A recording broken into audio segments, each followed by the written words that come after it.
Why you should not do an FHA loan. I'm going to share with you exactly why you shouldn't do an FHA loan in this video today.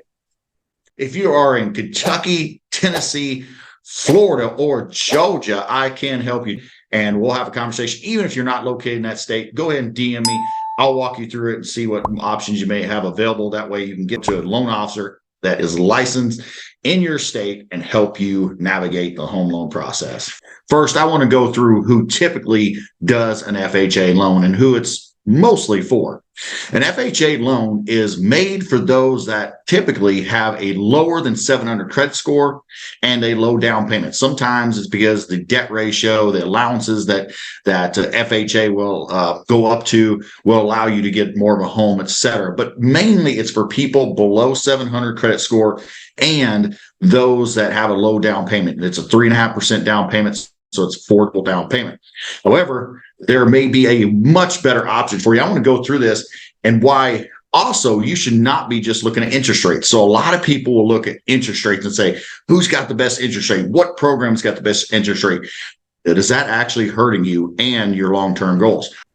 So let's take a $300,000 loan amount. Let's compare an FHA and a conventional rate. So let's just say that you have a great credit score, a 740 credit score. Now, who should not be using an FHA loan is probably you. If you have a 700, 720, or 740 credit score, likely may not be for you. Now, guess what? You also have, if you're a first-time home buyer, have the ability to probably put just 3% down on a conventional loan as well. So let's go through a $300,000 loan amount. Now, let's just say the interest rate is 0.5% better. Let's just say that the conventional rate is 7% and the FHA rate is 6.5%. And you're like, whoa, I want to do an FHA loan. And it's the principal interest on the conventional is $1,996. And on an FHA loan is $1,896, a savings of $100. Yippee-ki-yay. You know the next line to that's Die Hard. Anyway, is that $100 a month it's saving you? You think, okay, that's the way to go, the option to go. Not so fast, as Lee Corso would say, is that you got $100 there, but then you have to look at the PMI. The PMI is set with FHA. So if you have a great credit score, you have a lower credit score, you're going to have the same PMI. So if you have a lower credit score, this could be a really good thing because it's not killing you on the PMI.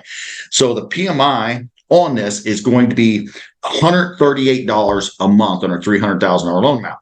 Now, for if you have a great credit score, you likely are going to be more than that $88 a month. Guess what? That's a savings of $50 a month for conventional. Now, the net that you have between an FHA and a conventional is $50. You're actually coming ahead on FHA by $50 a month. Well, Adam, why in the world would I want to go with a conventional and not go with an FHA loan? Glad you asked, because guess what? FHA charged you 1.75% funding fee, $5,250 on a deal they added on top of your loan. So guess what? If you refinance, and you're going to refinance if you buy in this market within 1 to 2 years, let's just say your savings is $50 a month in this example.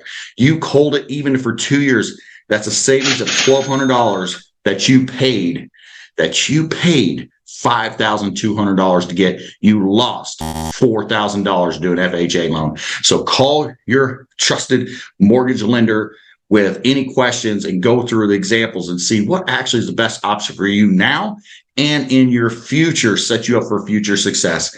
I'll talk to you soon.